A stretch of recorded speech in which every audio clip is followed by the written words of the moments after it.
வணக்கம் நண்பா. நாம இந்த வீடியோவில் பார்க்க போறது என்னன்னு பார்த்தீங்க அப்படின்னா, ரைஃபிள் கிளப் இந்த படத்தோட மூவி ரிவ்யூ தான் பார்க்க போறோம். இந்த படம் தமிழ் டப்பிங்ல அவைலபிள் தான் இருக்கு. இந்த படத்தோட ஒன்லைன் எடுத்துக்கிட்டீங்க அப்படின்னா, அனுராக் கஷ்யப்புக்கு 2 பசங்க இருக்காங்க. இந்த பசங்க டான்ஸ் பார்ட்டி அப்போ ஒரு பொண்ணு கிட்ட தப்பா நடந்துக்க முயற்சி பண்ணேன். உடனே அந்த பொண்ணோட லவர் ஒருத்தர் அடிச்சு மேல இருந்து கீழேயே தள்ளி விட்டாடுறான். இன்னொருத்தன் அடி வாங்கிட்டு ஓடிடுறான். இப்படி இருக்க சுச்சுவேஷன்ல அந்த பொண்ணை கூட்டிட்டு அந்த பையன் வந்துட்டு தனக்கு ஹீரோ ஃப்ரெண்ட் ஒருத்தர் இருக்கான்ட்டு அவங்க ஊருக்கு இவனை தேடி கிளம்பிடுறாப்புல. இவனுக்கு அடிச்சது என்னாச்சு இதெல்லாம் தெரியாது. எப்படியாவது நம்ம தேடுவாங்கன்னு எஸ்கேப் போயிட்டான். ஆனா அனுராக் கஷ்யப்புக்கு வந்துட்டு விஷயம் தெரிய வருது.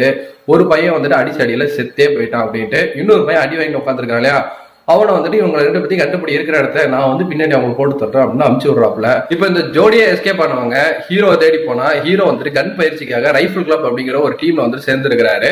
உடனே இவங்க அந்த இடத்துக்குமே போயிடுறாங்க. இப்ப ஹீரோவும் சில பேரும் வந்துட்டு கண் பயிற்சிக்கு வேட்டையாட வந்துட்டு நைட் டைம்ல கிளம்பிட்டாங்க.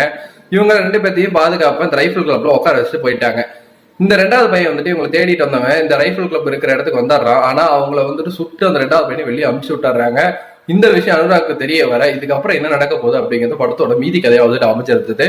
படத்தோட கதை ரொம்ப மெலிசான ஒரு லைன் தான். இந்த லைனை வந்துட்டு அழகா 2 மணி நேரம் படமாக்கியிருக்காங்க.